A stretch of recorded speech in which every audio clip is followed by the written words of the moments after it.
All right, we are recording and... All right, it is 7:05, and I would like to call the meeting to order and thank all of you for attending. I am Deb Travis, the chair of the Bronx Community Board 8 Parks and Recreation Committee. I have a few housekeeping items for the discussion.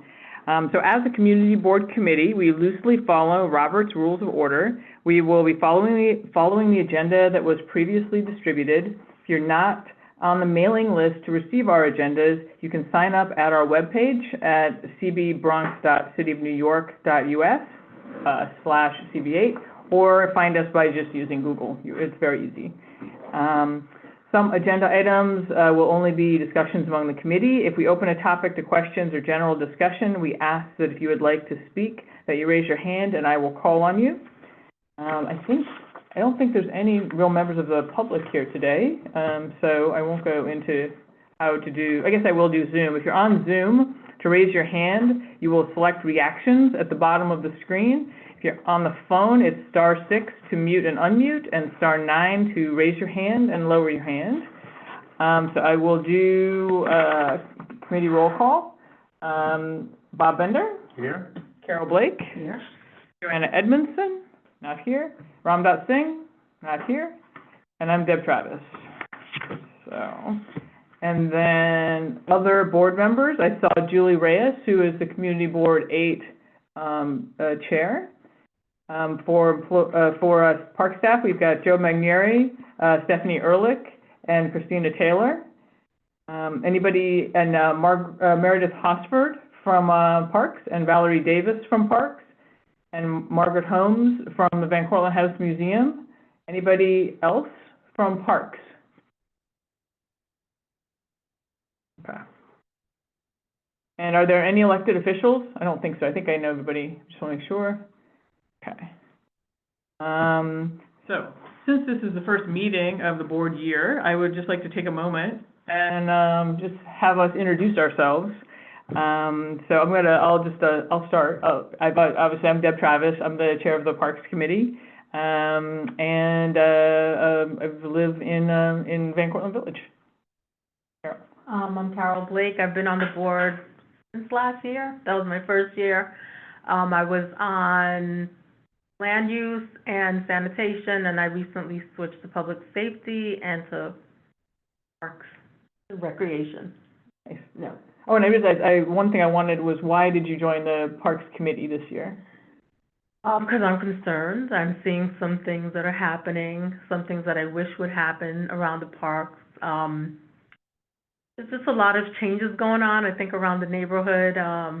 Maybe some people will agree or won't agree, but yeah, I'm kind of interested just to see where this is going. Okay. Yeah. Bob? I'm Bob Bender. This is my 19th year on the Parks Committee, which I have chaired for a period of time. And I love our parks. I use our parks. I care a great deal about our parks, and that's why I'm on the Parks Committee. And then Artie, would you like to introduce yourself? Yeah, my name is Artie Malzio. I'm the community coordinator here at CB8. I joined Community Board 8 in November of last year, and I'm the liaison for the Parks Committee. Thank you. So, I have an RJ that just joined. Yeah, RJ, are you with an elected official or with the Parks Department? Person's muted, right? Yeah.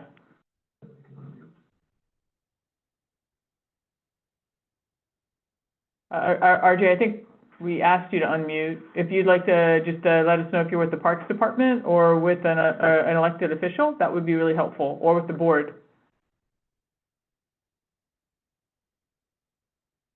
Okay. You can maintain an air of mystery. That's totally fine.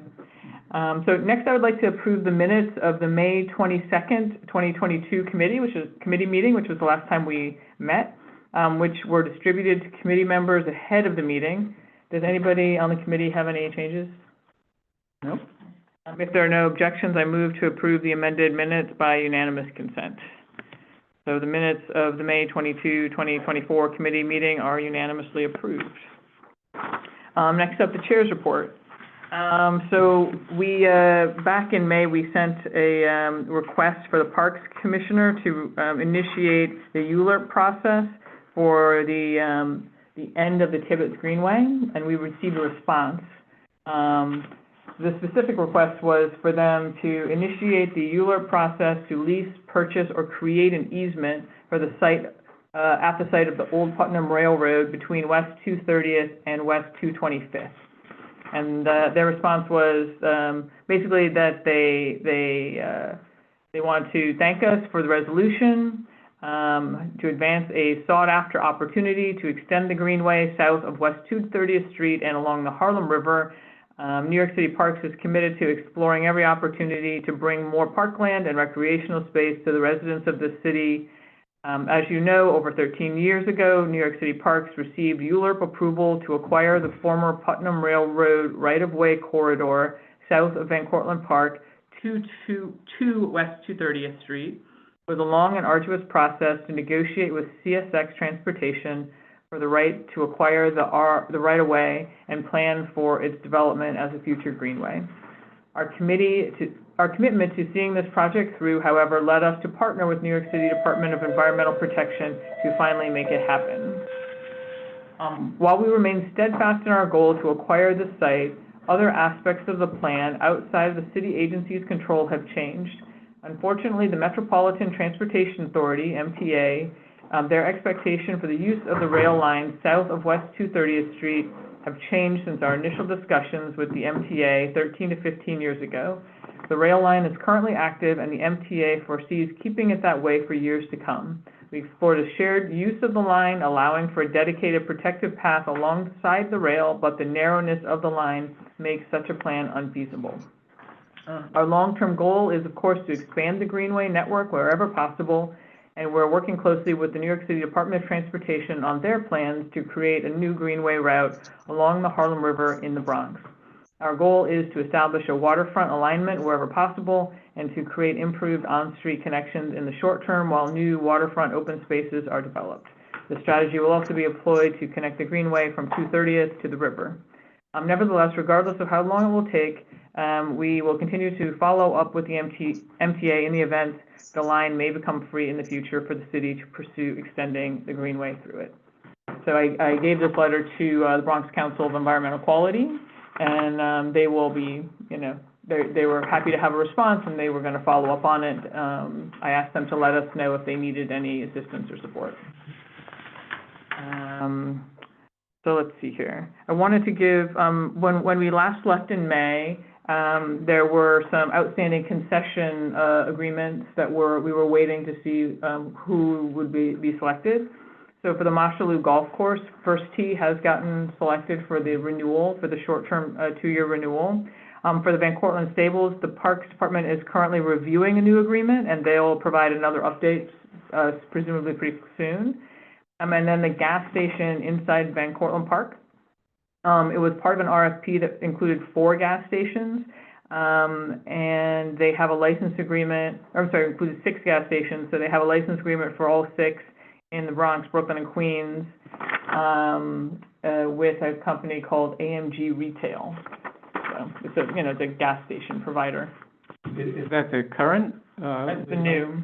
Oh, this is new. That's the new. Change in the concession? Yeah, they did an RFP for the gas station at the beginning of the year, I think, like January-ish. And so, yeah, they were looking for a single concessionaire, though, for all of those gas stations that are all located in Parkland. So I would provide an update. Just to let you know, Joanna Edmondson, the committee member, is on via Zoom. Oh, okay.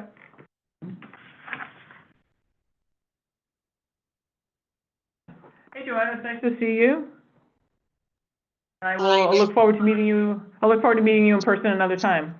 Yeah, my apologies. I'm in Syracuse right now at a state committee meeting. Okay. Yeah, that's the reason why I'm not able to be in person. But my apologies for that. Okay, well, welcome. It's good to have you on the call. Yes, thank you. The next thing I wanted to raise is the Parks Department is considering a rule change which would raise the penalty for dumping to be equivalent to the Department of Sanitation, and add a penalty for subsequent instances of illegal dumping, prohibiting the abandonment of animals, and add a penalty for that, and explicitly prohibit the collection of bivalves, of, I guess, oysters. Yeah. Mm-hmm. So Oysters, mussels, whatever. And they seem to have discovered that there were gaps, so that it was much worse as a penalty to dump over here than it was to dump over there. And so people were dumping in the parks because it was, the penalty was nominal. Yeah.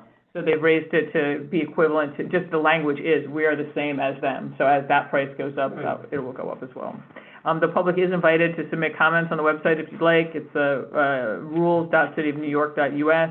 And you can send it email, postal mail, fax, pager, whatever you want to do. Also, there was an executive order 42, which Mayor Adams mandates that the major city agencies, the Parks Department included, identify tracts of land which can be used for housing. So this one's a little bit more concerning.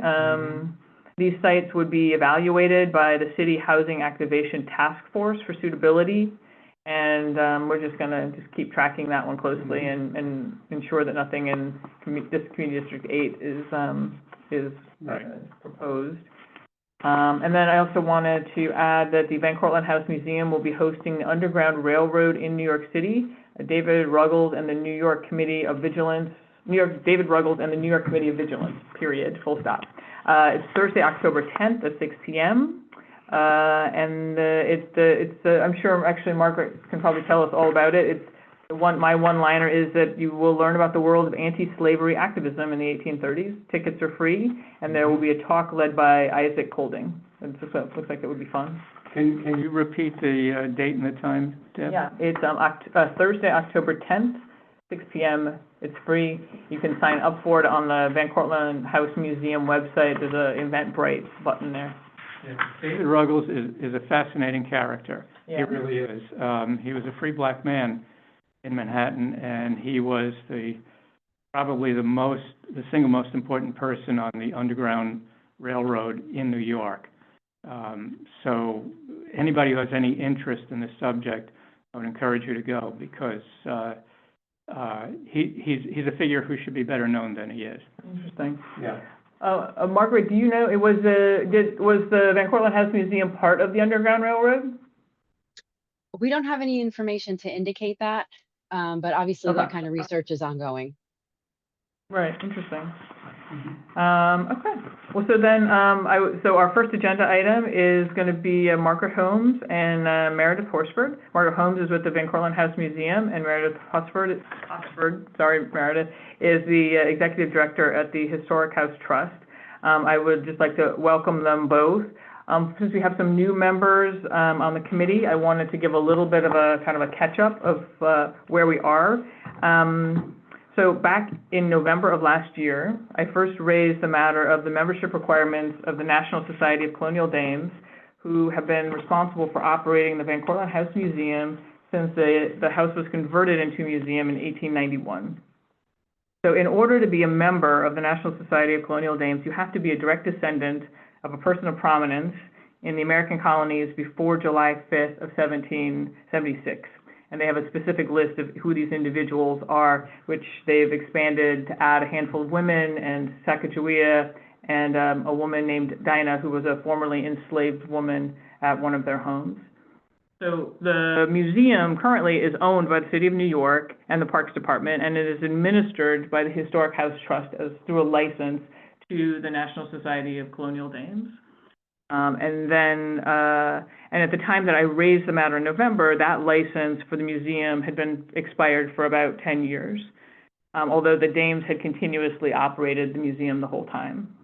So the Historic House Trust and the National Society of Colonial Dames came to our January 2024 committee meeting, and they made a presentation. So if you're interested in that, that can be found online. It's in our minutes. And that just gives their history and overview.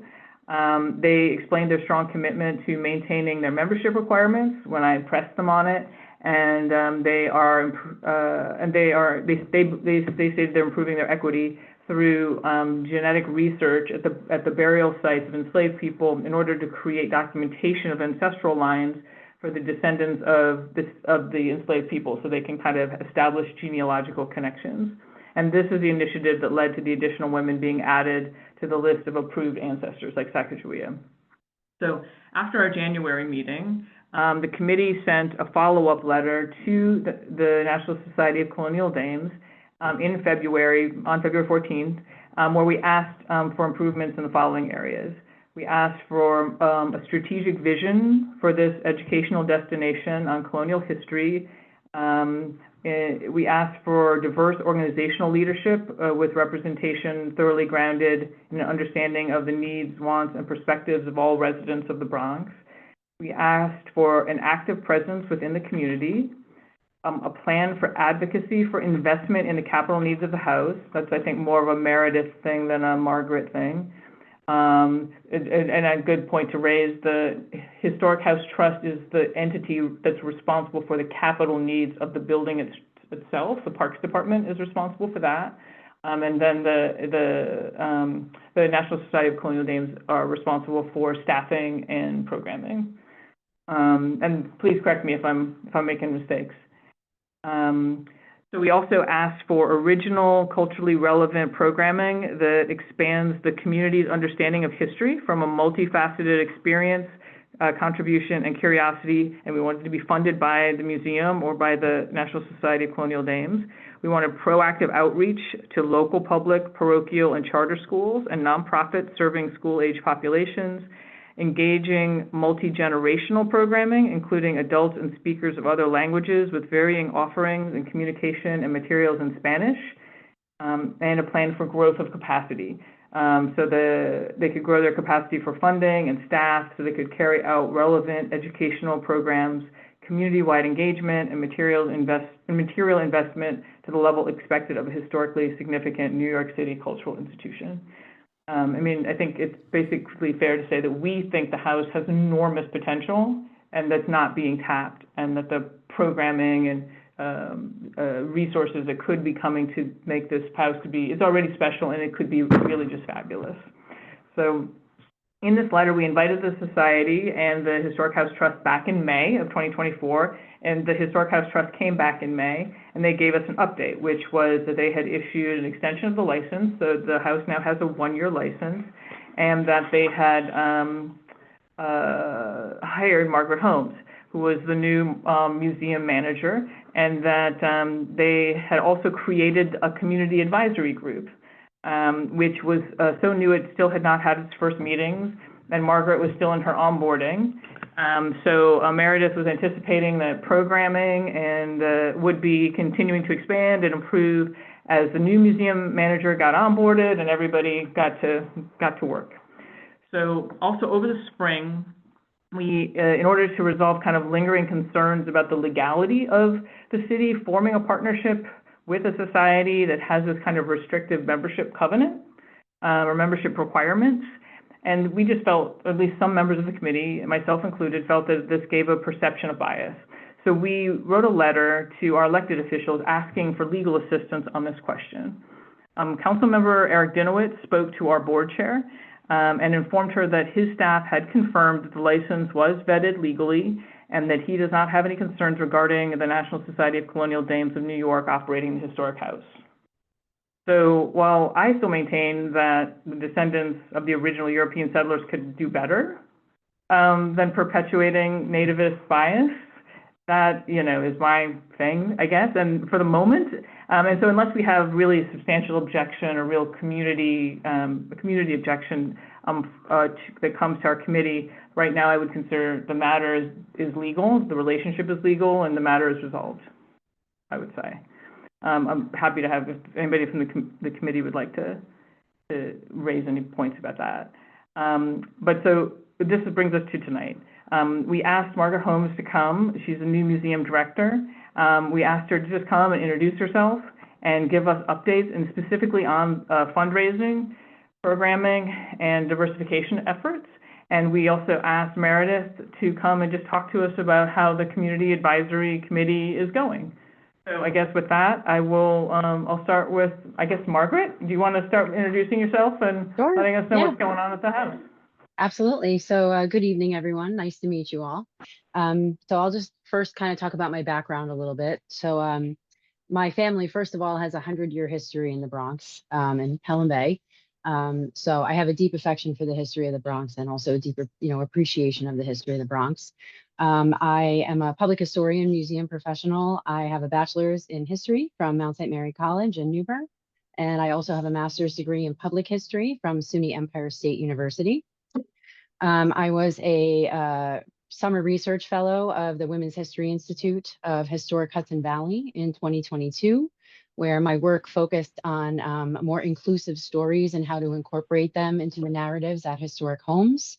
My particular research and interpretation was focused on the Irish family who worked for the Irving family at Washington Irving Sunnyside. So that sort of working class immigrant history was my focus there. I have held, a variety of different roles in museums since I started my career in education predominantly, but also administration and operations. And this is actually a career change for me. So, in my past life, I was in the insurance field for about 12 years, and I decided that I wanted to pursue my passion for museums and history and continue my education. So I went on to go ahead and earn those 2 degrees. And now I find myself in this leadership role at, as you said, Deb, this very special home that is located in the Northwest Bronx, which I'm very proud to be a part of. So, I mean, if you want to start getting into the topics that you brought up, the first one I'd like to discuss with you is the fundraising. That would be great, yeah. Yeah, absolutely. So our programming is supported by the NSCDNY and, predominantly, and then it will be hopefully supplemented and enhanced by grant funding, different funding opportunities. I've already submitted 2 different grant applications and I'm, actively seeking funding opportunities to enhance and support our programming. And obviously that's ongoing. The next major grant cycle typically starts in, spring or summer of each year. So I have a little ways to go to work on that. And in terms of programming, excuse me? One question, Mark. Is Sure. it easier if I just interrupt you as we go, or you want me to wait Sure. until you finish? No. Let's have a conversation.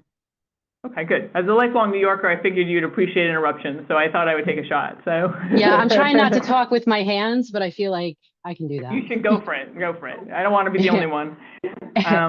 So with fundraising, so you're applying for grants, are they programmatic grants or operating? I mean, one of the things that we learned back in January when we were kind of talking about like how we weren't seeing a lot of programming happening. And one of the things that we were kind of hearing was just that the National Society of Colonial Dames, the budget was about $5,000 in 2021, which is like the last time I saw a Char 990, like the tax form. I don't know what it was last year or the year before, but it was a very, like the one figure one year I saw was very small. And I mean, and then certainly they had spent a couple $100,000 on, insurance and staff and the building itself, like just, kind of keeping the lights on. But that the actual amount of money that was coming from the National Society of Colonial Dames was very small. I mean, can you give us an idea of like how much funding are they giving you? Like if you can talk about that, and because that's really where we want to advocate for more money to come into the house, both from the Dames and through,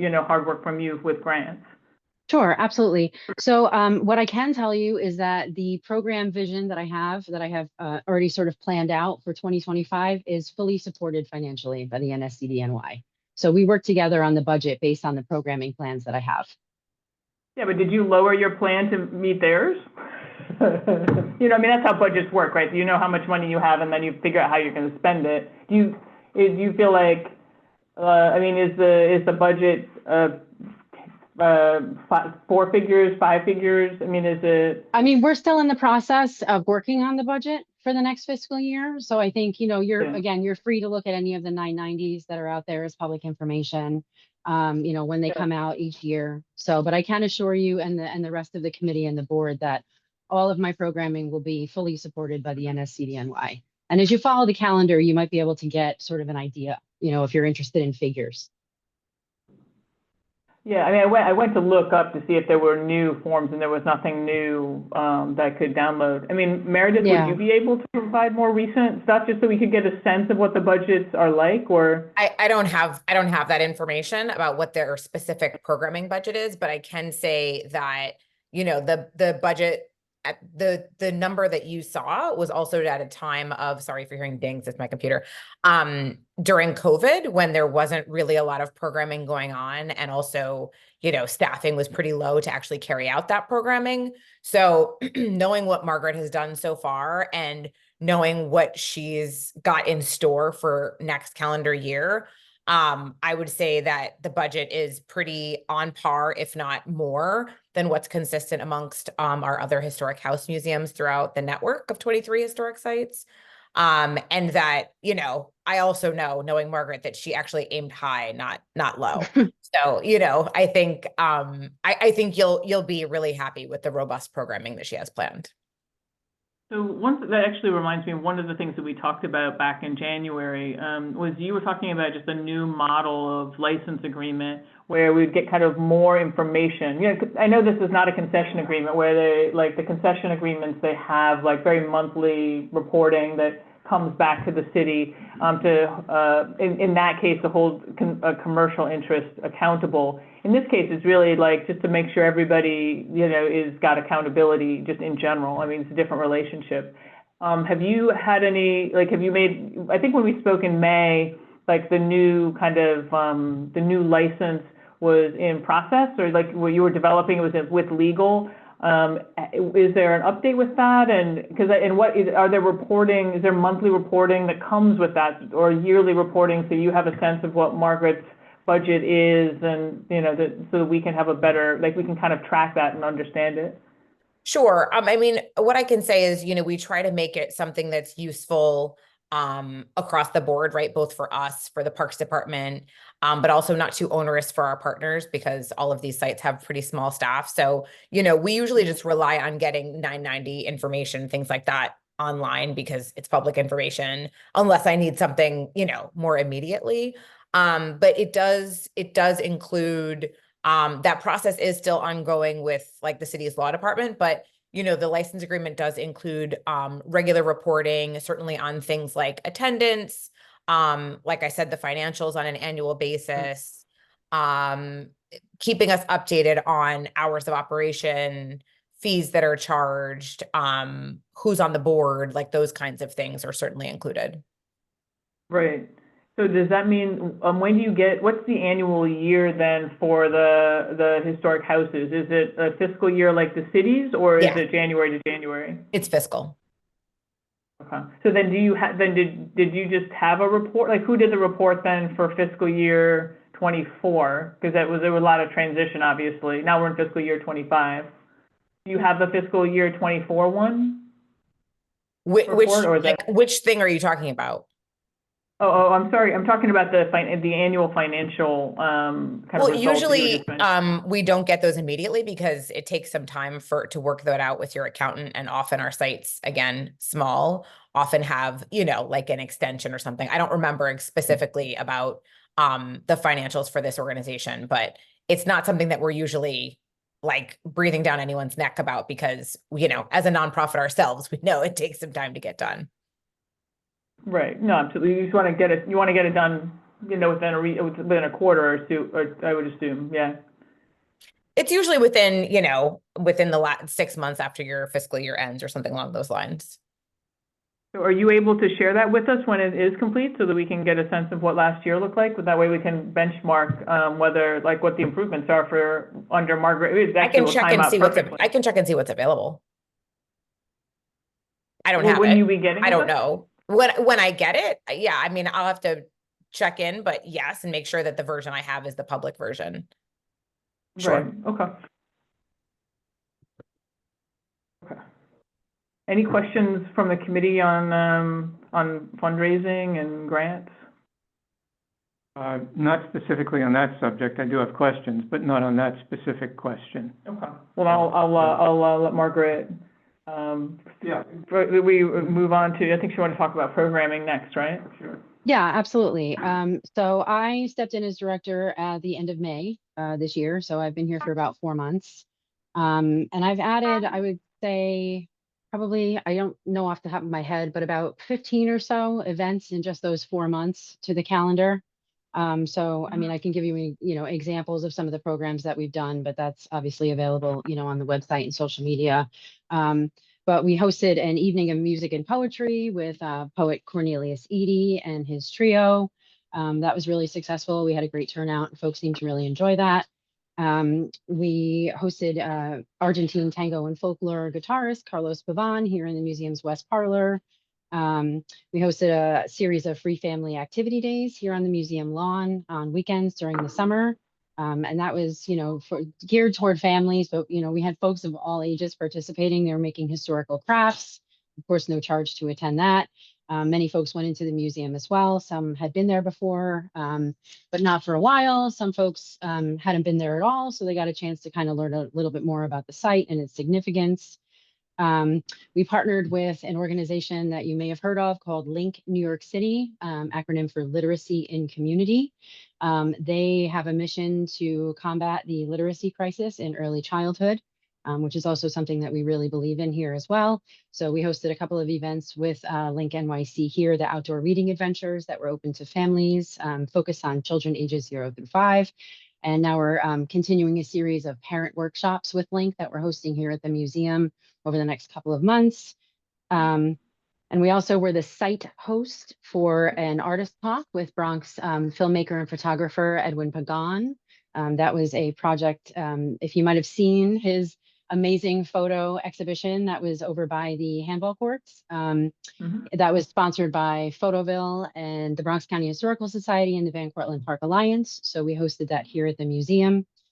And I have a lot of upcoming programs. I know you already mentioned the David Ruggles, so thank you for letting folks know about that. I appreciate that. Do you want me to just kind of give you a little bit of an overview of some of the stuff that we have coming up? Oh, yeah, sure. I mean, this Okay. this is your opportunity to plug Yeah. away. So Sure, then yeah, we'll put yeah, it yeah. in the notes and the minutes, and then, everybody, and we can also, Artie is also very good at posting things to Facebook. So, Absolutely. if And I will, you've got, like, let us know. yeah, As you've I'll got flyers continue. made, then we'll get it out. I will continue to update the community board. I'll send via email our flyers and, so that you had mentioned, Deb, that you have a Facebook feed that you post things to, and send out your newsletter. So I'm certainly happy to keep everybody posted that way, and I appreciate that as well. Yeah, well, it's great, the flyer, we've got copies of the flyer here with, in English and Spanish, and it's really great to see. Yeah, and so that's we actually can- something I was going to mention as well. We've really been making an effort to try to reach folks, by advertising in English and Spanish as well.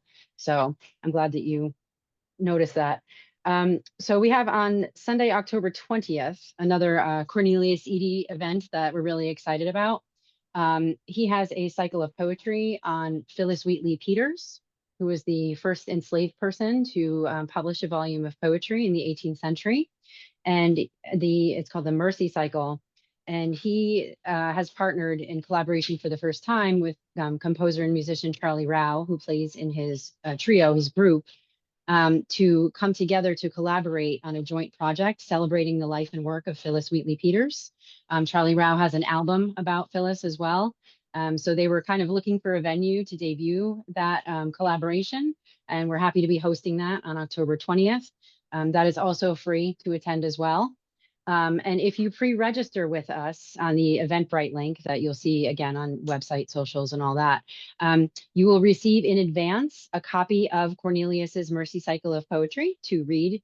And then sort of, because we're going to be hosting a sort of a community conversation as well as part of that. So that's really exciting, as well as the poems of Phyllis that inspired Charlie Rao to write his album. So that's at 3:00, and that's outside on the lawn. So it'll be an incredible autumn day here in the park outside on the lawn with this fantastic artist.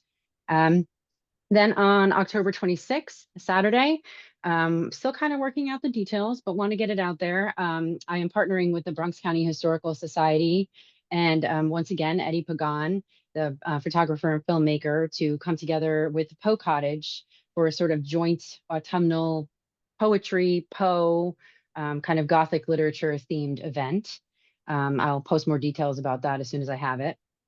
On Sunday, October 27th, we have partnered with the Van Cortlandt Park Alliance for a Halloween event from Wags to Witches. They will have a canine costume contest, crafts, music, and it's a family, just sort of, seasonal community engagement event that we're really looking forward to. And then in mid-November, I don't have the exact dates yet, but our site historian, who I believe some of you know, Nick Dembowski, has crafted a specialized tour that focuses on the connection of the Caribbean and Central America to Van Cortlandt House and early New York. So that will be offered, a couple days throughout mid-November, and we hope to offer that occasionally on an ongoing basis as well. And then I am, again, Stephen Payne from the Bronx County Historical Society is going to give a talk here in December about the Allerton Coops, which I think folks from Amalgamated might be interested in, given the Kazan connection as well. We have some candlelight tours going on in December as well. We're going to be offering those on Saturday. So that's kind of like just an evening candlelight tour of the house during the winter time. And then I also have Bob Fanuzzi, who I think you know as well, is crafting a special talk on African-American placemaking. And it's hopefully site-specific to the Van Cortlandt Park area. And that's going to happen sometime in early 2025. Okay. So that's kind of, now without droning on and on, that's sort of what I just had in my notes here, but I'm always adding new things. So I can assure you that more things will be added to that calendar as well. Are you doing like a period, like I remember once going to the Merchant House Museum for Halloween, and they did the whole house in kind of period, like whatever the year was that house is particularly focused or anchored on. But funeral, it was like funeral rites of 1887 or whatever at the Merchant House Museum. And then at Christmas, they would always do the Christmas of 1887, kind of that very specific decor. Are you going to be doing kind of Christmas colonial era decor, or is it going to be more contemporary and an opportunity for a candlelight tour? The house will be decorated, but I don't know that it will be any specific holiday. I think it'll just kind of have a December ambiance to it and just an opportunity to see the kind of vibe at night. I got it. Okay. So it's more of a general solstice is upon us. Yeah, that's sort of, getting yeah, darker, just getting exactly cold, right. have some Yeah. Okay.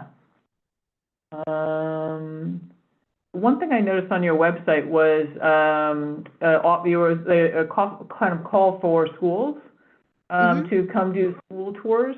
Have you had much success? Have you had schools contacting you, like in the community? Yeah, we have a lot of bookings for spring thus far. If you folks are familiar with school field trips, typically fall is not the bigger season for school field trips. They're just getting settled. So we do have a few booked for October, but things are booking up fairly quickly for spring. And actually on that note, I did want to point out that one of my sort of objectives for the next couple of months is to reach out to the local schools and sort of contact administrators and educators, let them know that we have this initiative to do the free field trips to all the Bronx public schools, and also seek feedback and suggestions from them on how we can improve our educational programs as well. Yeah, I think that there's something like 6 or 7 schools just around the reservoir, plus all of the schools in Riverdale and North Riverdale and Spuyten Duyvil and Kingsbridge. So it would be great to be able to get all of the kids kind of into a mode of traditionally going to the house.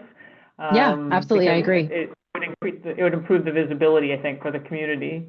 Yep, for sure. So my previous role, No, I was just going to say, my previous role was actually, it was a museum educator at the Bartow Pell Mansion Museum, which is over in Pelham Bay. So museum education is sort of, most of my background. So this is something that Nick does an absolutely incredible job. It's a fantastic program. We get great responses and great feedback, but I think certainly reaching out and letting folks know, about that and getting some feedback in terms of what community needs are for the schools is really important to us going forward as well. I had a question, but I totally forgot what it was.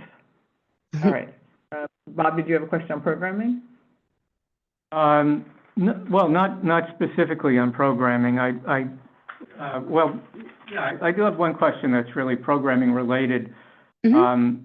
First of all, Margaret, welcome. And I saw your wonderful profile in the Riverdale Press today. So congratulations on that. I mean, I presume you knew it was coming. I didn't know it was coming out today, but I'll have to check it out as soon as we're finished. But thank you, I appreciate that. Okay, all right. Really a banner day for you. Congratulations. And you all I- get to be a part of it. Exactly. So I was intrigued by, you know, as Deb said, we had some disagreements on the committee about the dames themselves, the colonial dames themselves, which apparently is now resolved by the fact that the issue's been taken up and a determination has been made. But we had pretty much unanimous agreement that the programming could be improved, the outreach could be improved. Those were our main concerns, and I'm very glad to see that you're addressing those issues. But we have some statistics on the Van Cortlandt House Museum and also the Bartow Pell Mansion, where you were, as you said, previous director. No, I was a museum educator there. I'm sorry. Museum, okay, I'm sorry. Yes, I got the title wrong. Thank you.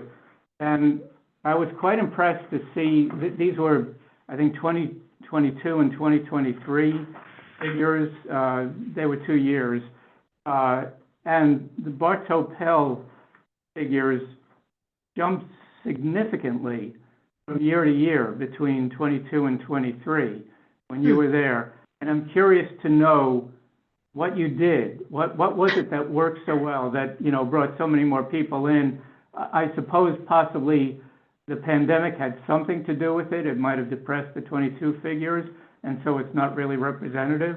But can you just speak to that? Because you apparently did something that worked very well over there, and I'd love to know more.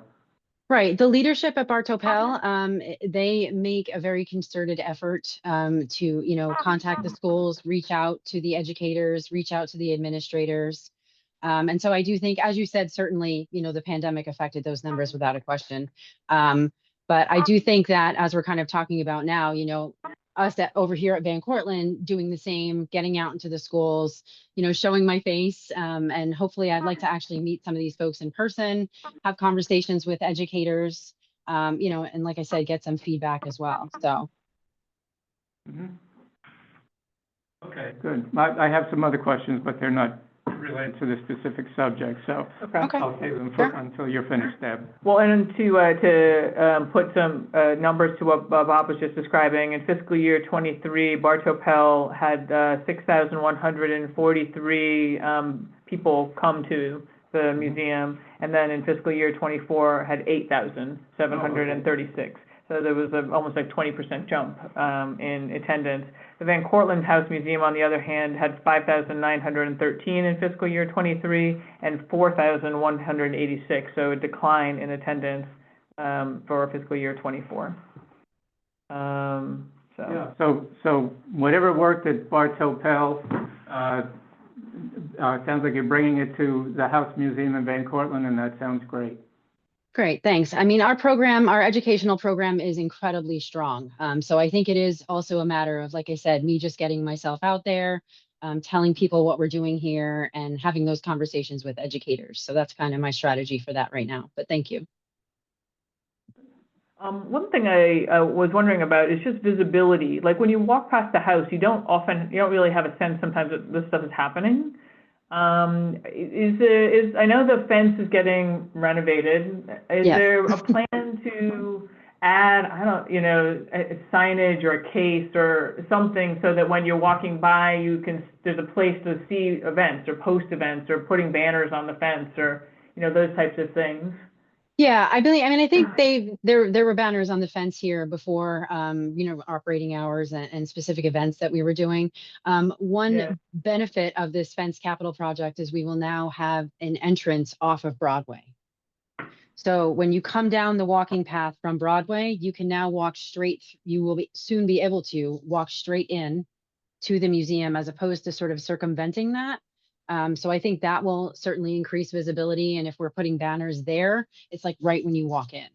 So certainly that is something that we will be doing. Well, I mean, we'll have banners on this temporary fence that we have now as well for a couple of the events that we have coming up. But I think having that Broadway entrance in the fence will make a big difference. And when you say Broadway entrance, do you mean kind of near the, where the train station is? Like it'll be kind of that diagonal? No, Or is it- so or when it you, goes yeah, when, south and then over? yeah, so it's you know where the yellow gate is, the famous yellow gate. It's across from the apartment building at 6035 Broadway.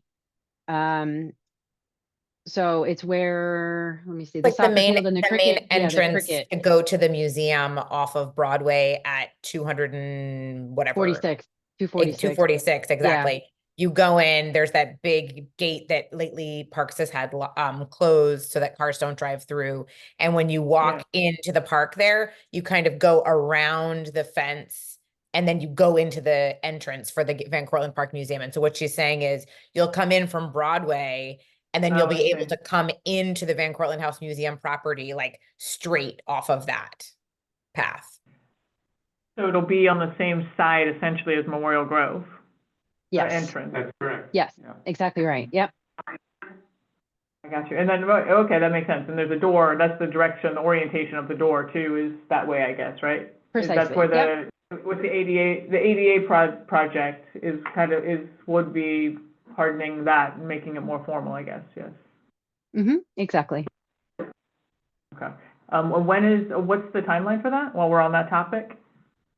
That is several years ahead in the future, but I think Meredith has a little bit more knowledge of that. Well, so the fence project, you know, as you've probably seen, is just getting underway now. I don't remember off the top of my head how long this project is scheduled to last. But the fence, this new entry, gate will likely kind of happen towards the end of that project. Okay. Could I ask a question on that subject? If I recall correctly, the House Museum is going to remain open throughout the entire process of repairing the fence. Is that correct? Yes, absolutely. All right, good. I just wanted to confirm that. Yep. And whatever the timeline is, you know it will take longer. Mm-hmm. Yes, that's why I didn't want to give an exact figure. I do Right, think that it's right. supposed to be 12 months. So I think we'll look at 18 months. Look, you know, so that's kind of a ballpark, I think that right? sounds right. Yeah. Okay. Stephanie, you had your hand up and you lowered it. Did what you want to say get said? Margaret just said it. Okay. Okay. Thank you. One thing, was staffing. I just wanted, while we're talking about programming, what's staffing looking like these days? How many people do you have on staff and how many are full-time? So I am the only full-time staff member. We do have 3 other part-time staff members, and we just brought on an amazing assistant director. So she is here with us 4 days a week. And she is going to be assisting me with all of the things that I'm kind of discussing with you, as well as, you know, developing her own programming and her own, hopefully, community outreach as well as she settles in and we sort of develop a little bit more of a solid plan for that. But yeah, the staff just expanded recently and we're really excited about her.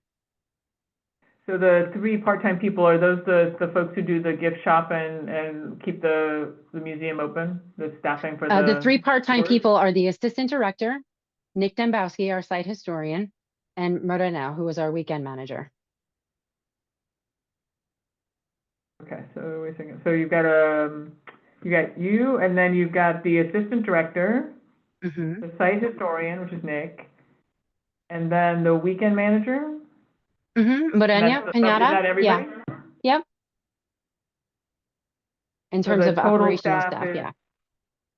Okay. And is there anybody else then that's helping with operations at the house? It's you 4? That's correct. Okay.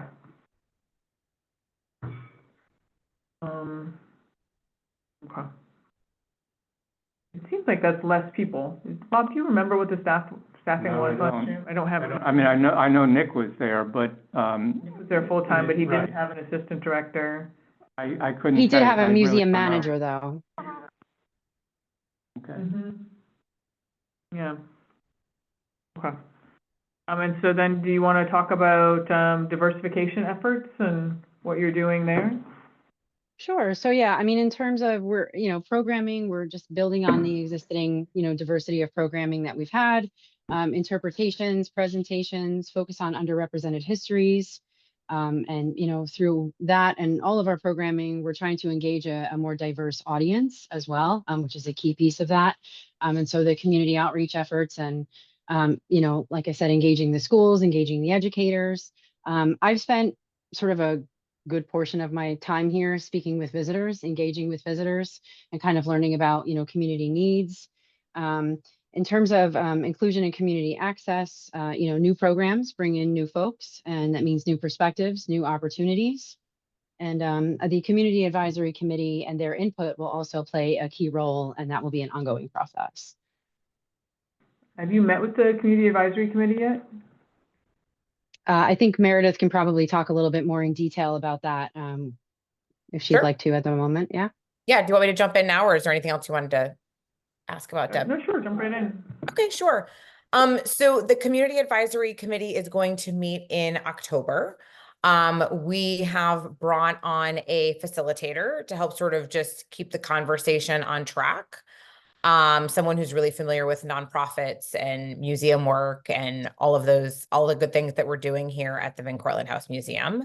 Happy to share with you the members of the committee thus far, which I think we see as something that, there may be an ebb and flow as it sort of evolves. Mm-hmm. So we're Yeah, sure. Do you want to share? looking for their feedback. I'm sorry, what did you say? Oh, did you want to share them right now verbally? Yeah, or sure. Did you...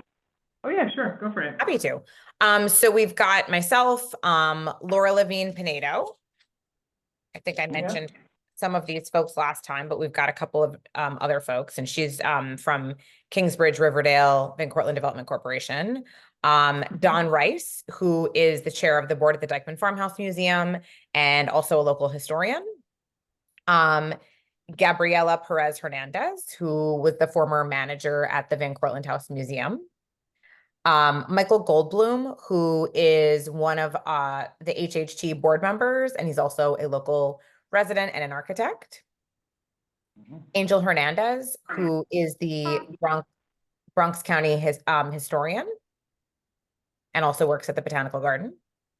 Nilka Martell from Huntington Free Library, as well as a couple of other organizations. Borough Commissioner Jacinia Aponte from the Parks Department. Stephen Payne, who is the director of the Bronx County Historical Society.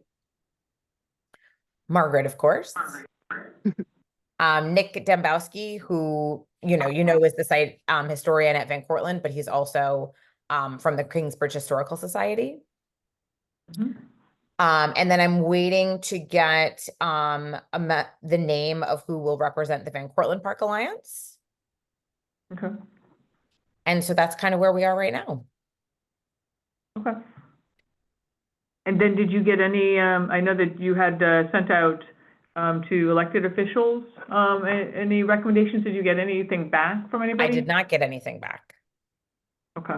I know that the board will be sending a couple of names to just the folks we know that are active in the community who might be interested. I don't know if Julie has sent those already or not. No, not yet, but you saw what I sent to her, which was great. Tell me what you're thinking. Yeah. We sent over some good folks. Okay, great. So, all right. Any other questions? Well, now we're at the end, so whatever questions you got. that was one of my questions. I noticed that there wasn't a representative from the Alliance on the Community Advisory Group, but it sounds as though you've now addressed that issue and you are adding somebody. Yeah, we had invited them from the very beginning, and we're just trying to figure out who they wanted to have represented. Okay. And the other thing that the Community Advisory Group was supposed to meet over the summer, but that hasn't happened yet. Is that correct? That hasn't happened. We've been swamped, but it is happening in October. I mean, yeah, nothing ever happens when it's supposed to. So, right, you're pulling things together. Is that a life motto? Yeah. No, but it sounds like a good group. I know some of these people. There are others I don't know, but some of them are obvious, like the Bronx Parks Commissioner. Yeah, So and yourself and so on. So, and Nick, of course, who has done such wonderful historical research at the Yeah. House Museum. So it sounds like a wonderful group. So thank you. congratulations on putting together such a good group for the Community Advisory Group. Thank you. And I hope you really are able to use their kind of wisdom and experience with the neighborhood. I think I agree with Bob that it's a really, I know a lot of these folks too on this list, and they know the community really well, and I think they have a very nice sensibility.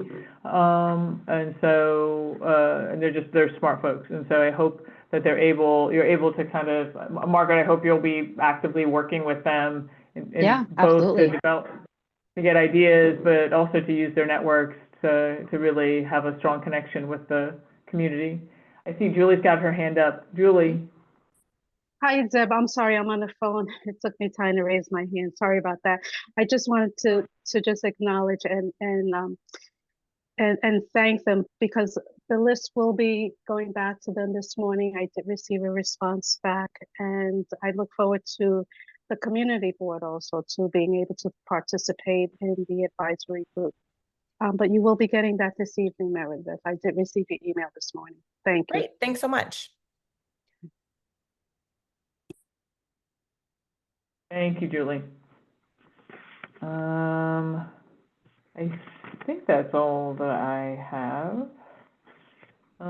Carol, did you have anything you wanted to ask or say? No. No questions? Okay. All right. Margaret, any last words, or Meredith? That sounds cryptic when you say that. No, I try to maintain the mystery I got, you know. Yeah, right. No, I mean, I just want to say thanks for having me discuss, the good work that we're doing at VCHM. And, I'm happy to meet with some of you here at the museum. I would love to see you here for some of our programs. And I look forward to the future great work that we're going to be doing.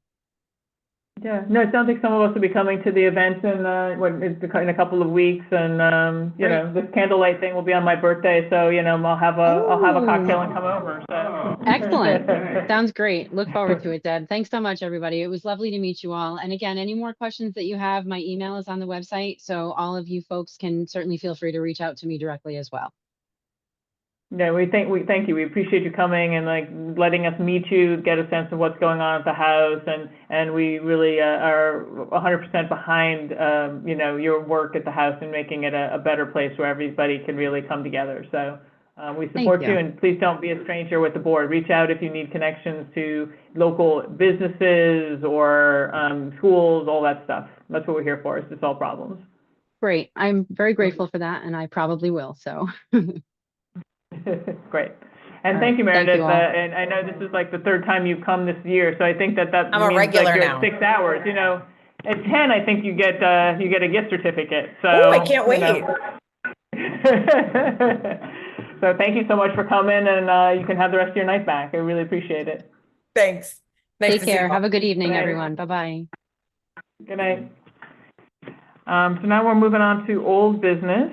I think the first thing on old business was the Van Cortlandt Park master plan, and kind of and figuring out when to. So I talked to Stephanie about this, and I need to put in a request, and certainly to the capital folks to ask for an update, because a lot of the stuff that's in the plan is our master or our capital projects.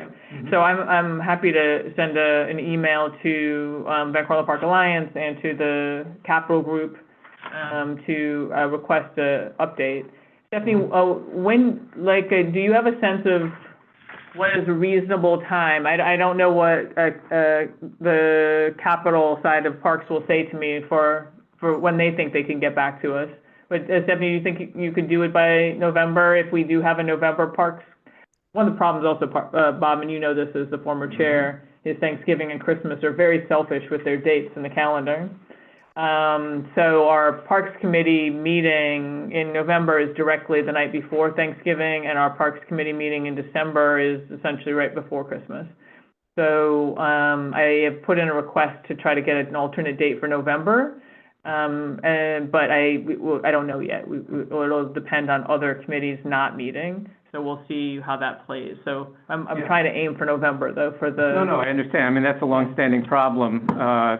And sometimes we would wind up with a meeting sometime in early December that sort of covered November and December Right. as best we could. Yeah, no, I understand, Deb. Okay. Yeah. So Stephanie, if we did like kind of an early December or late November, is that, do you think it would be possible? Or what are your thoughts on, an update on the Van Cortlandt Park Master Plan and where we are 10 years later? I think it's going to take a little while to put together, and this is a pretty hectic time of year. Through the end of October, we're really quite busy with cross country. So it would be great if it could be December, and if that's not depending on what the date is, it would be also helpful if it were January, even if that were okay with you all. Well, I mean, I was the one who brought it up, Stephanie, and it wasn't intended to be homework, you know, I mean, it is homework, but nonetheless, it wasn't intended to be onerous. It's just that, as you know, the plan was drawn up in 2014, and it was a 20-year plan, and we are now right at the halfway point. So, you know, the whole idea is to get a sense of where we are, you know, what has been done, what remains to be done, what seemed realistic in 2014 that in 2024 no longer seems realistic. You know, that just to get a sense of where we are and, you know, an interim report, let's put it that way. And, you know, it's not meant to put a tremendous burden on you or anybody else at the Alliance. And if you say, really the best time to do it is January, you know, fine with me. I want to know, you know, what's working, what's not working, and are there issues where there's a problem that maybe the community board could help with? So that's, you know, that's the whole purpose of it. Thank you, So it Bob. sounds to me like, yeah, it sounds to me like January is like kind of perfectly fine, like kicking off the next 10 years, instead of wrapping up the first 10, you know? Yeah. Okay. So Stephanie, would that work, like basically That the sounds end of great. January? Yeah, that sounds great. And, you know, there's a lot of projects that predate me, obviously, so I'm going to need some help from the capital people over at Parks to help put a list together. And then in terms of, you know, where we're at and where we're going, I think that's also going to take a little bit of thought. So January sounds great. Okay, so I'll send an email now, or, you know, sometime in the next week, a week or so, to the Capital team and to the Van Cortlandt Park Alliance, and then we can, and I'm sure the Capital team too will like having after the holidays to get everything. No, I mean, I imagine this is a dialogue rather than, you know, you're on the hot seat and we're asking you a whole lot of questions. It's, you know, it's really meant to be, how are we doing, and, you know, where are the problems and where are the opportunities? I appreciate that. I think it's just going to take a little bit of doing to get all the information together. Sure, understood. And then, Carol, I don't know if you're aware, but there's on the Community Board 8 website, there's actually, I think it's a master plan is there for Van Cortlandt Park. And the idea was that the Community Board and the Parks Department, anybody else, Bob, I didn't, like... It's been 10 years, Deb. A lot of folks were involved in putting together this master plan. So basically kind of a community vision of future capital work. So it was kind of a coordinated capital improvement plan that would take place over 20 years. So you can, if you want to check it out, it's a fascinating document, I gotta say. There's lots of really kind of fun little bits in there, and lots of it has been done. Yeah. I mean, you can even find it just by Googling Van Cortlandt Park Master Plan 2034. It's on the Van Cortlandt Park Alliance website as well. Yeah, that's right. It's on the community board website. Okay, good. Thank you, Artie. Stadium isn't on there, right? There's no cricket stadium on that Oh, plan. no, That's why we couldn't do the cricket stadium. Jody, you've got your hand up. What would you like to say? I have some old business for both parks. First, by Indival Shorefront Park, I was curious as to what the status is of the pond project. I know that they picked a vendor, Nancy Owens, but I was wondering what the progress is. We have a lot of stormwater issues in the park that we've been trying to work and divert off the trail. And so have you heard anything? Has it gone to scoping or? I've heard nothing. Is that that's a capital project, right? That's not coming out of the operating budget? Yeah, that's a capital project. It was 3.5 million to deal with the water that is overflowing into the parking lot and going into the storm drain. And Okay.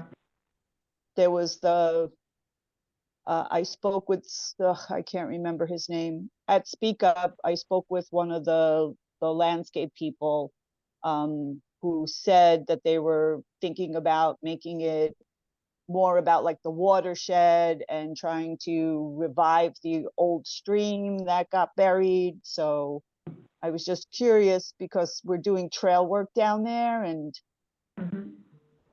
the water's crazy. Like the trail's eroded 18 inches deep. It's ridiculous. Deb, I'm sorry. Deb, it's Joe. I yeah, could follow up Joe. on, I could follow up tomorrow on this. I'll X upstairs. I'll follow up. And while I'm talking, can I give you an update on the Bruckner box at? Oh, yes, that was my next question. I took a picture and sent it. I knew I was gonna make you smile, Jody. So DEP is working with us. We have to fix the line on our end, and then once we finish fixing the line on our end, they're gonna uncap what they capped.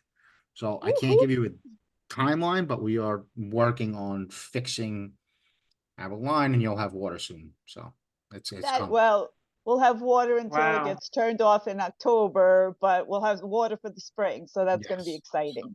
That's wonderful. So Thank you, that's Joe. in-house, Joe? Joe, that's an in-house project? Yeah. So we're able to do small, small dig jobs. And DEP, Effie, was able to send somebody out who's gonna work with us to do the street side. So we're doing weekend within our property, and then DEP is gonna take care of the rest of the street. Very exciting. Thank you for the early Christmas present. Yeah, thank you. So Deb, then you can take that off if that was still on the budget request list. I will make a note. And then Artie's gonna be following up on our capital, our ongoing capital projects. So Artie, that would be one of them, is that Shorefront Park item. No, that's Henry Hudson Park. No, the Bruckner boxes, but the thing she asked about before, the erosion, the Spite and Duyvil Shorefront Park Pond project is Right. one of our active capital projects. It hasn't started at all, so. Okay. Capital list. All right, anything else? Jody? I have new business. Okay, well, wait one second. Just 1 second. I wanted to ask Stephanie about cross-country and the cross-country track. And how the season was going so far, as far as buses and all that. So cross-country season is upon us. It is already busy.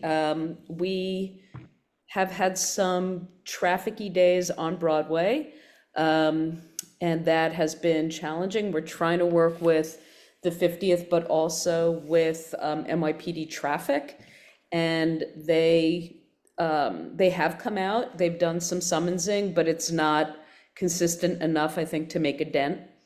And then another issue that we're having is a lot of parents are coming, driving personal vehicles, and then the golf course lot, the free lot, is really overrun, more so this year than in past years. So that's a new thing. But we were just meeting today about Manhattan University, no longer Manhattan College, Manhattan University cross-country. That's gonna happen on Sunday, October 13th. Usually for every previous year, it's been on a Saturday, but because Yom Kippur is on October 12th, they've moved the race to Sunday, the 13th. And we are getting our ducks in a row for that. Okay. And then what's the answer for, I mean, oftentimes the Parks Committee has an October meeting with very upset people. Are we starting to see signs that they're going to be upset people, or do we think that? Yes, yes, we are.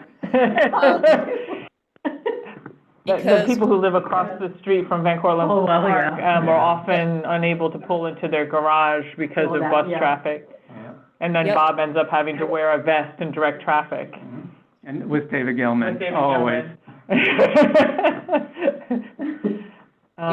we may be so- going there, because there is no PEP. There's just not enough PEP enforcement presence right now for us to rely on them. And, NYPD, as I said, they are responsive, but they can't be there consistently. So, so that's our problem. So last year, was it a matter of NYPD, I remember them being quite responsive, and that they identified that they were there for the big races, like the Manhattan University one, and I think there's another one that's like where there's an exceptional amount of buses. Is that kind of the plan for this year, or do you need support from us to reach out to the 50th? I mean, I know oftentimes you have a coordinating meeting with the 5-0 to plan for the season. Have you been able to get that meeting with them, or has that not been possible? We have not had that meeting. I think that what I have noticed is that the larger races are actually easier to get staffed because you give them a specific date and they can devote resources to a specific date. Same thing with PEP. So, knock wood, Manhattan University cross country on October 13th should be okay because we know exactly what to expect. It's days like a random Wednesday or a random Thursday when we may just have like one or two buses that are cross country, but I also get a lot of buses that are soccer and baseball and other sports. So that's what I'm finding this year is that it's actually not just cross country buses, it's other sports. And that's a little more complicated because I don't have relationships with those permit holders. Right. Is that something that, I feel like I know the answer even before I say it, because that all come through central permitting, or Yeah. that all comes through central permitting? Yeah. So is there a world where they can give information about parking? They do. They do already. It's on the permit and there are additional maps and things that they're receiving. It's about accountability. And I think that, quite honestly, because we're not backing it up with enforcement, nobody's taking it seriously. Right. So have you ever, is there a world where you rent people to do this? Like security people, like what a concert venue would be expected to do, where you spend some money on that? If that would be great. That's not something that's in a budget at the moment, but that is a possibility. Right. I mean, I don't know if that's something that our council member could, allocate or support or something, just to provide some additional security for some weekdays where we know we're going to have, particularly around holidays and things where people need to be able to, where there may be additional traffic on the streets. I don't know.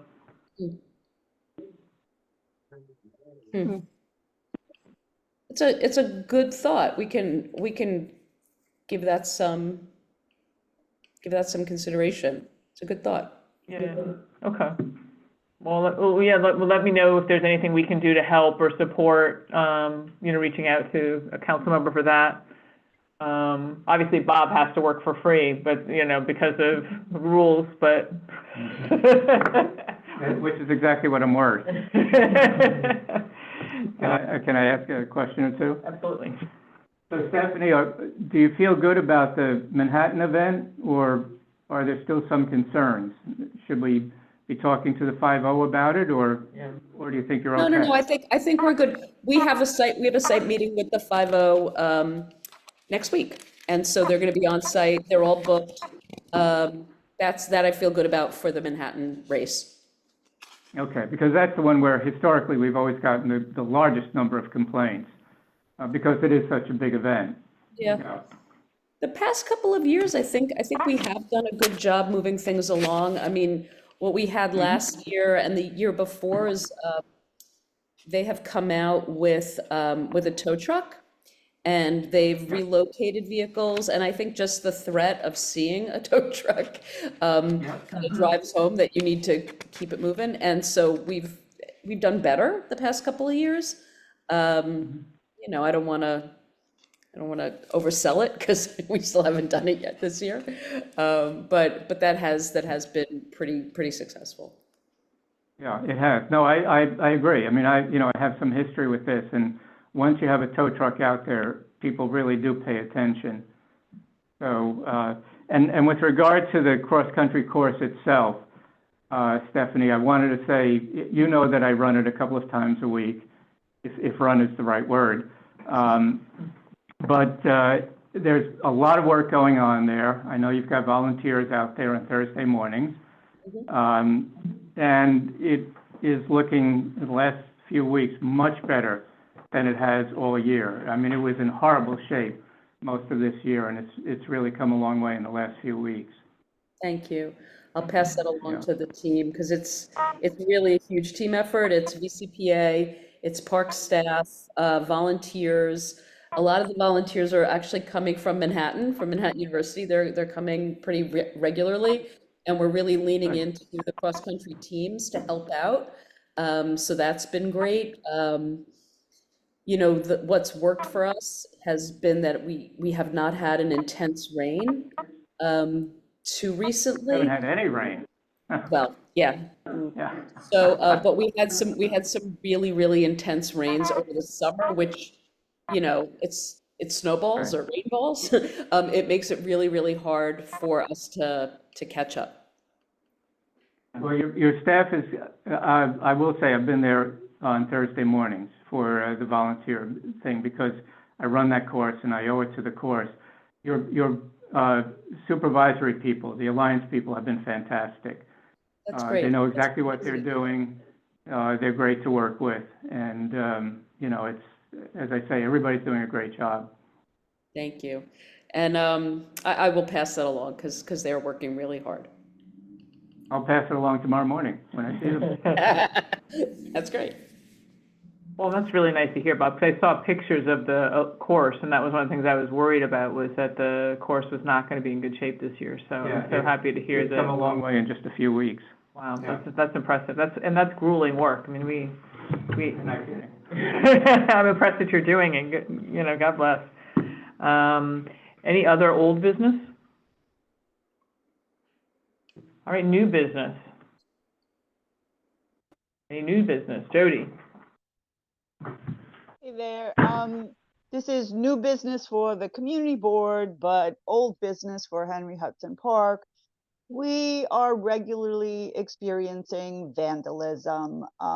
There are people in the park with tools, whacking branches down, cutting trees like hedges, dumping all the branches at the entrances. I've been talking to Partnership for Parks, and Robert said to start reporting it as vandalism, so that at least it would be on there to pick up the materials. But some of that material has been at the entrance closest to 750 Cape Park, the path that leads down to the handball courts. That's been sitting there since June.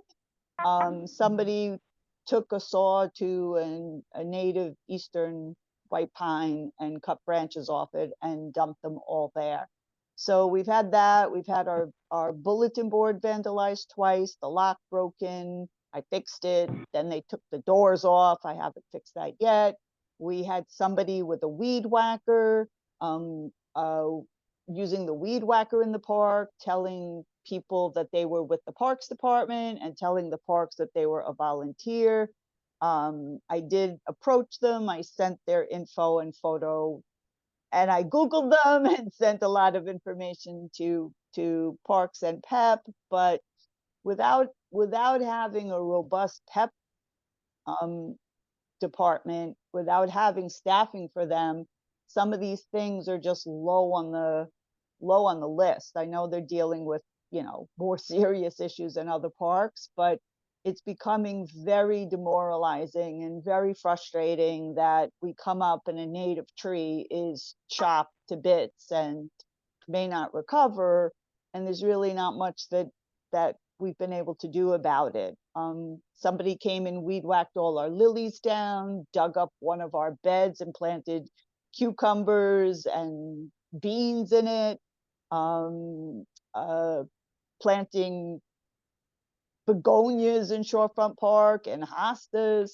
So I don't know what else to do because there's no enforcement available. Does the committee have any ideas? I mean, Hey, Jody. Yeah, it's Joyce.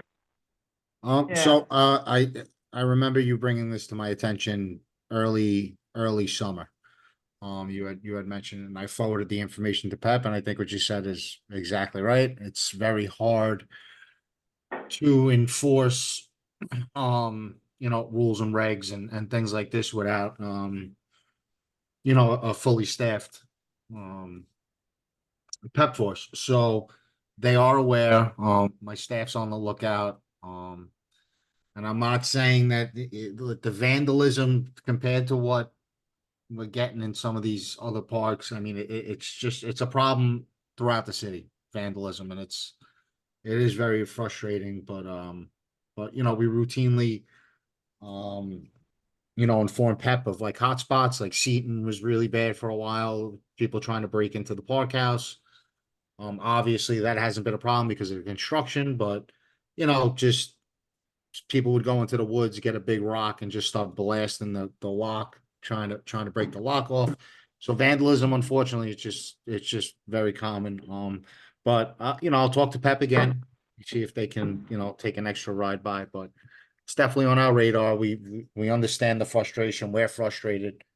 But when you have my contact info, you know, you could always just reach out and let me know, like you always, you know, you do. So. Yeah, I texted you before, but I just wanted it to be on the committee's radar that it's not just, you know, the PEP for Van Cortlandt, but also for these other parks that are heavily used. I mean, Henry Hudson Park is, you know, there's people walking their dogs in there every hour of the day, and we have many seniors here, and so it's without enough PEP staffing, you know, those dumping rules and not harvesting oysters really mean nothing because there's no enforcement. So I don't know if you still have that in the budget requests. We did have an increase in PEP, but that's definitely something that would make a difference, especially when volunteers are putting in, you know, more than 1,000 hours a year into the parks, you know, Bruss Park, Ewan Park, Henry Hudson Park, Port Independence Park. So that's just my new business is old business. We need more enforcement staff. Well, I'll add on what you're saying to that. I 100% agree that in Fort Independence Park, we've been lucky that we haven't had much vandalism in the park itself, but we had a couple of planting beds along Sedgwick Avenue where all of the plants were taken out of one and a chunk of plants were taken out of the other. And there's always a little bit of vandalism in terms of people attacking shrubs and stuff, where we have to kind of prune that up. But yeah, we've had entire beds wiped out. There's one bed in Fort Independence actually where I don't know where all the plants went. They're gone. But we had one collateral damage event this year, Devin. Unfortunately, it was you, so I'm sorry. You had two with me. We had two of you this year? Oh, yeah. All right, I wish you would have just went along with me and said one. I was feeling good about one, but it was actually four, so I was just like two. What? I know we're working on getting the the pollinator garter signs so that, Good. we could just designate them so the crews know. Unfortunately, it's hot out. They have a weed whacker in their hand and they just go into a zone and destroy things. So I'm sorry about that. Yeah, they whacked away a raised bed in Fort Independence Park next to the Giles entrance. But we're getting They you, whacked the entire base of that twice. we are getting And then you they the whacked replacements. away the plants over by the overlook at the governor's entrance, half of the Huchera, so about 27 Huchera, and they left 27. I think they were interrupted, so. But that was it was just an error. I want to clarify, when I said our beds were weed whacked, they were not by the Parks Department staff. The mow crew Right, knows they were by exactly what to amateurs. do. Yes, so I wasn't implying that the mow crew weed whacked our beds. But yeah, I was. plants, we've had plants stolen. We've had plants Yeah. stolen out of our urns. They climb through the hedges to steal them out of the urns. So more PEP officers. Yeah. I wanted I'm to just ask worried Valerie. about November peg cuts. November's gonna Yeah. be more peg cuts. So Valerie, are you still on the phone? I don't want to put you on the spot. You maybe Yes, you're. yes, I want I'm to ask still you here. about PEP, since you're with the borough commissioner's office.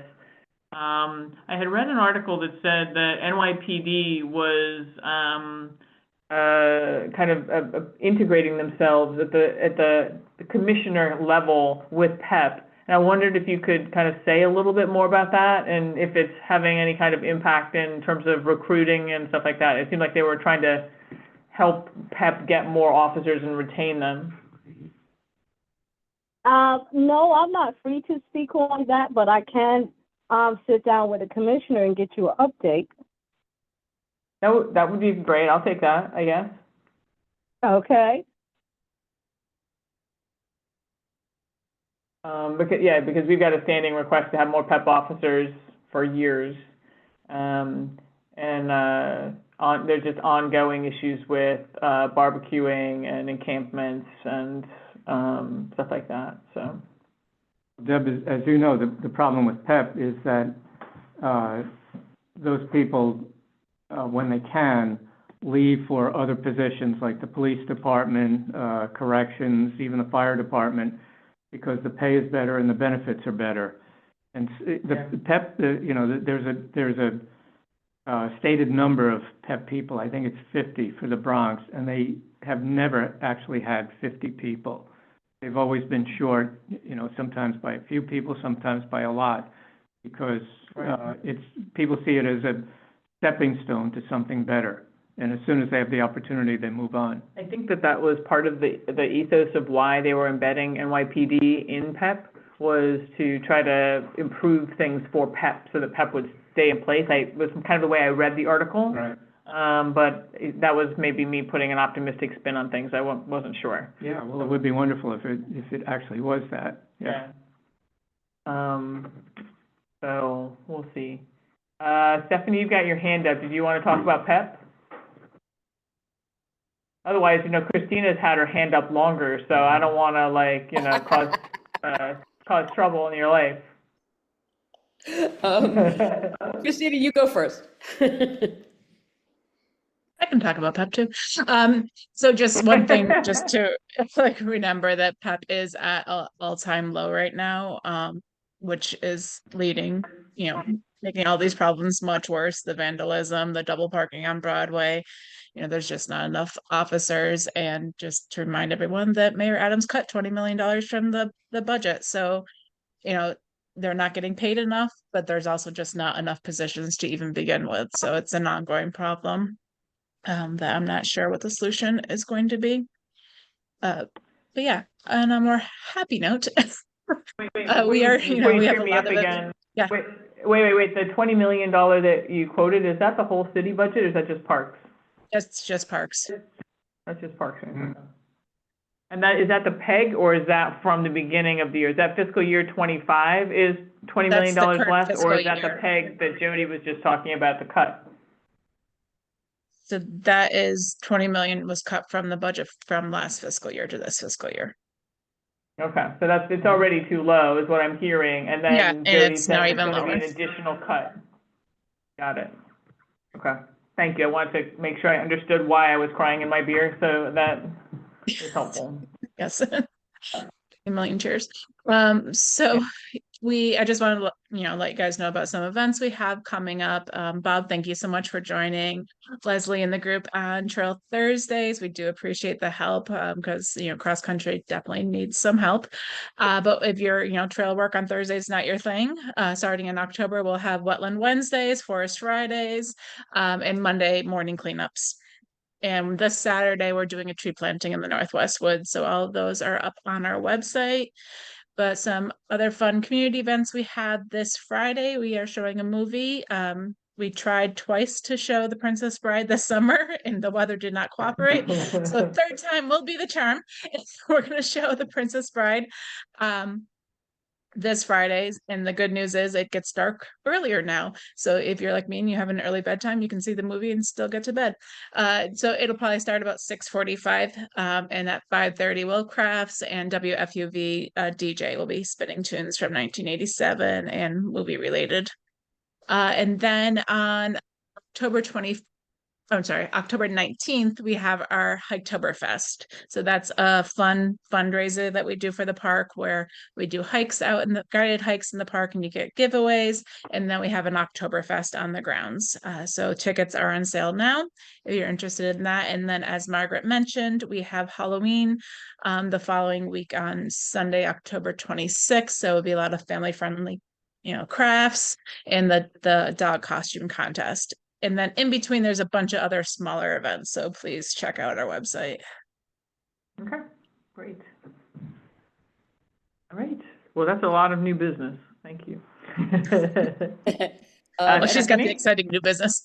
I have exciting new business also. Well, first one, not so exciting, but important. The transformer that feeds electricity to a lot of the facilities in the park, including Van Cortlandt Golf, the Nature Center, Van Cortlandt House Museum, and our parks HQ. That transformer burnt out. If you remember, not this summer, but last summer, we had no electricity for a couple of months. This is the same problem. And we are on a big generator, and that is gonna be that way for the foreseeable future. So one of the things that is going to be really important for Van Cortlandt Park going forward is some infrastructure work, some electrical infrastructure work. So just wanted to make you all aware of that, that's a big deal. So is that already kind of accounted for under like kind of arsenal money, like citywide services, or is that like capital list stuff or operations stuff? Like where does that fall? I think it's capital, because it would probably be new. Because we wouldn't be fixing what's there, we would be establishing something new.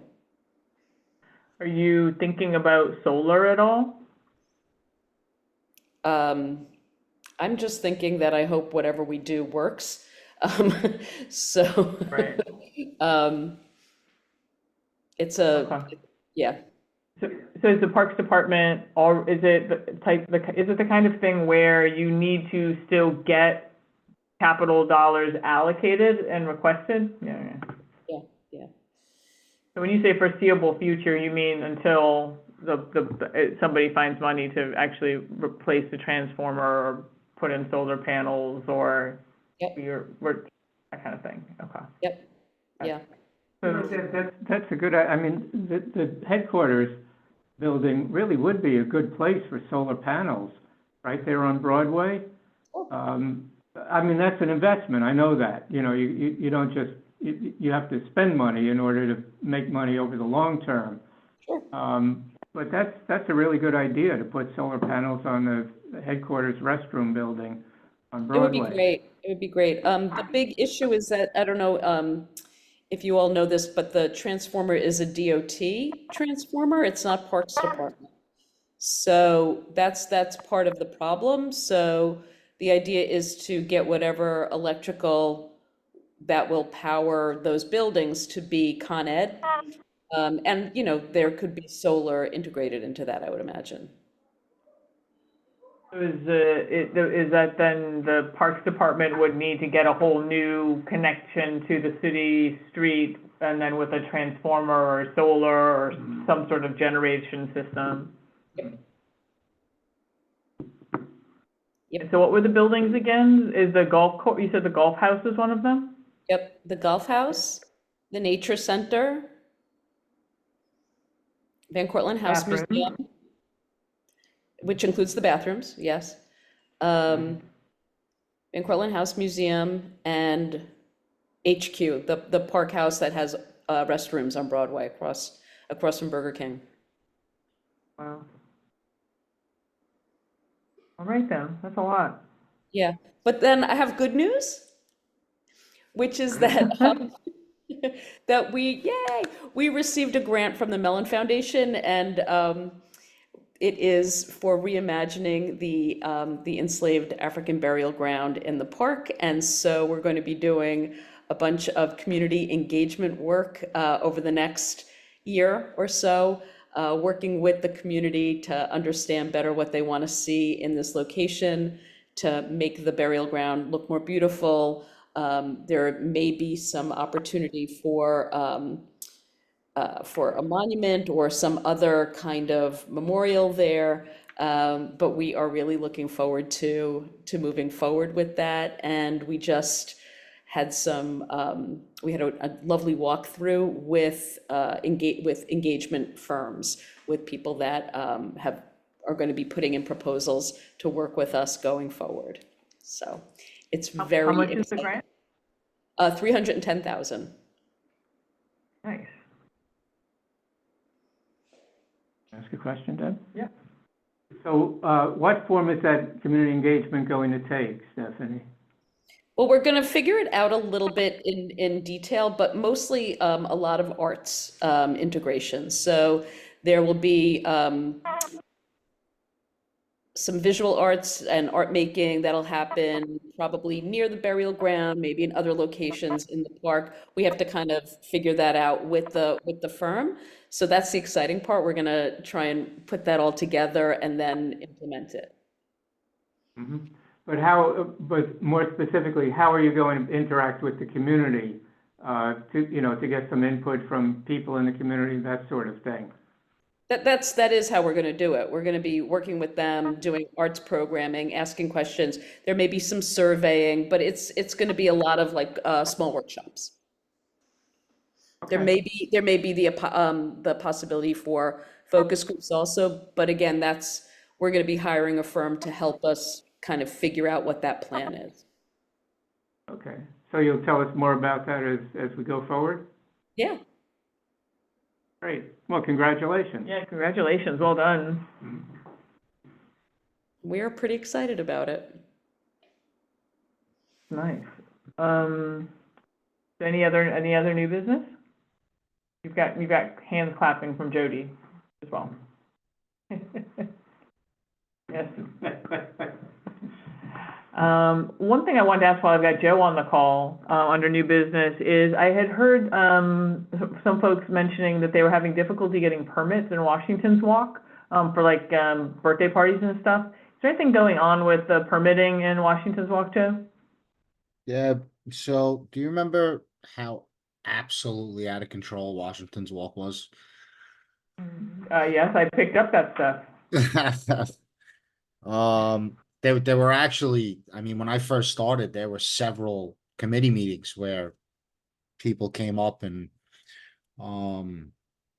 presented. I forget the gentleman. It was an older couple at It was a Luke and Larry. Yeah, maybe that were the people, but yeah, we just unfortunately, right? So if we permit it for a birthday party, and now people see people having gatherings out there, now the people who aren't going to get permits anywhere, and then it just gets completely out of control. We stopped permitting just to try to get it under control. I mean, it got to the point where there were makeshift porta potties up against people's up against the fences towards the back, so we just stopped permitting it. I mean, do you guys But want that to was start that was a permitting while again, ago. knowing that it's very hard to enforce people not, people are gonna do what they want to do, so we kind of just like stopped it altogether. So I'll say the makeshift, what he's referring to with the makeshift porta potties was that people were hanging sheets and going to the bathroom behind the sheets. So we had to, it was troubling to clean up. It wasn't pleasant at all. The so it was music, right in the rust and the everything. music was really loud throughout all hours of the night. People were parking. Yeah. It really got bad. There were ground fires at So, night when people would set fires under trees and then sit around and smoke and drink and stuff. So But I that was actually- mostly, what? No, I actually spoke to Pilar about this. Is this something you spoke to Pilar about as well? I have touched base with her about it, but she didn't really seem to know anything about it, Yeah, so. with Theory 9 and these different groups.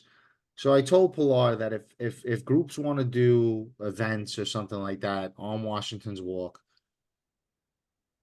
through Pilar, they could submit a permit for, say, Fort Ford, and in the notes, I'll say Washington's Walk, so that they'll be okay. To do like a community event or something like that, I'll permit it. But I don't want to go down the block of permitting it for birthday parties and small events, because if it gets out of control again, then we're gonna have to go through the whole process of getting it back under control. I mean, I will say that I mean, Carol lives closer to it, so she would know better than I, but that, my impression is that in Washington's Walk, in the last 2 years, it wasn't as bad as it was pre-pandemic. And maybe that's because of this permit thing, but I will say that in Fort Independence, Fort Independence, there are permitted children's parties every weekend, and it's fine. And so I gotta believe that there's families that live closer to Washington's Walk who would like to have permitted birthday parties and quinceañeras and stuff. I mean, it didn't seem like it was the permitted people that were necessarily causing the issue. But to Carol's point, there's definitely been movement over to Fort 4, the little triangle bit. And Carol, do you want to speak to that? Yeah, I mean, it's really out of control. The double parked cars. I mean, I probably live 2 blocks up from that park, and I can literally feel the bass in my house. Like, and at one point, I thought it might have been maybe a building across the street, but then I had to keep walking down, and it was the park that it was coming from. And I've seen where there's generators, there's big grills. People are grilling on the sidewalk across from Fort 4 Park. People are grilling inside Fort 4 Park. There's baby showers and maybe 2 Sweet 16s happening. It's out of control. The next day you go, it's a mess. What about Washington's Walk? Is Washington's Walk better, Walk right? is better. I really haven't seen too much activity there. I know that people used to have little birthdays there, on the top of, I don't even know if that's really considered part of it, but where like the Rectory and Our Lady of Angels parishes, there's like a little Overlook. Yeah, Yes. there's kids still that hang out up there and stuff. But I just feel like, I mean, I went to Our Lady of Angels parish, and I kind of know like, the Fort 4 opening, the tail end is very different from the original park, because the gating and the fencing is not that high. Nobody's coming in to lock it up, before dusk or anything, and it's just open, so people are out there, and it's gotten really bad. Like, it's to the point where even my neighbors are coming to me. I say, I joined the board, and they're like, we have to put in a 311. I say, download the app, take pictures, you have to put in a 311. I mean, that's the only thing at this point, but it is out of control. The amount of people that are there, it's kind of concerning too. I mean, the other day it looked like they were having a concert, I want to say. I mean, people were dressed up. Like, what is going on? And I'm sorry to say, but why this park? And I think it's because there's no gate to lock up. There's no gate. It's just open. It's open all times. There's the walkway going back and forth from Sedgwick to Webb, that turns into the, to Webb that's like around the bend. So there's nothing to really prevent them from going in. Like right now, Fort 4 is actually locked up, the main part, because they're, Because of the construction. right, the construction that's continuing there, but the open part is, it has to get revamped at some point because it's attracting Negative. negative, like, behavior. And like I said, the loud music, there's DJs in the park, I'm like, in Yeah, that that's park, not- it's kind of crazy. But see, that's in Fort 4. I mean, I think that they're never gonna ask for a permit. I feel like in some ways we're teaching folks who would just get a permit for their quinceañera or their birthday party, that they should just go have their birthday party anyway, or that they can't have their birthday party, which is too bad because you're teaching these kids to not enjoy their park in a really good, lawful way. And then these other folks are, gonna have their barbecues and their DJs, and it's a lot, and the cars it's like several cars are usually lined up in front of the park. And there's like 2 or 3 parties that are grilling, in the park or on the sidewalk, and then across the street, like right in front of the reservoir, there's grilling all the time happening, with a little tent being put up, and All right, so I'll talk to Pep about Fort 4. And the conditions that you're reporting, and then I'll speak to the commissioner about maybe opening it back up to permitting. I feel like we finally, it hasn't been that bad in 2 years because it became people don't do parties there location. People just know. I mean, you just don't see people out there having barbecues and stuff like that. But I'll speak to the commissioner. It sucks. It sucks because you just want people to be able to have a good time, but then, how fast until we're back to bed sheets up against the wall, and then we gotta reel it back in. But I'll speak to the commissioner tomorrow. I appreciate that, Joe. Bob, Yeah. you were gonna say something? I mean, it doesn't feel, I hear you we don't want to go backwards. It has gotten better, but it seems counterintuitive that the permitting would be the thing that made it better instead of just, certain houses have been sold and those people don't live there anymore who were specifically going to that park, and like there was one guy in particular who was having the ground fires has moved. I don't know who were doing some of the things with the sheets. My understanding mostly was that they were coming from Yonkers. At least a couple of those bigger parties were folks coming down from Yonkers. There's double parked cars, and I know people in the neighborhood know. Cars, You have to find parking like right away, so. So it's possible they just found a different park. They could be up in Van Cortlandt Park for all we know. But the it just seems counterintuitive. So it would be great to just, and maybe we just, the fall it will be a little bit better. This is not prime barbecuing season necessarily either. We're going into October. Yes, I do put in 311. So I appreciate it, Joe. Let us know what you find out. Okay. Thank you. And yeah. Anything else? Any other new business that's really old business? All right. Well, then I move to adjourn the meeting. Do I have a second? Yes, you do. Woo-hoo. All right then, meeting is adjourned. It is 8:40. All right, everybody, good night.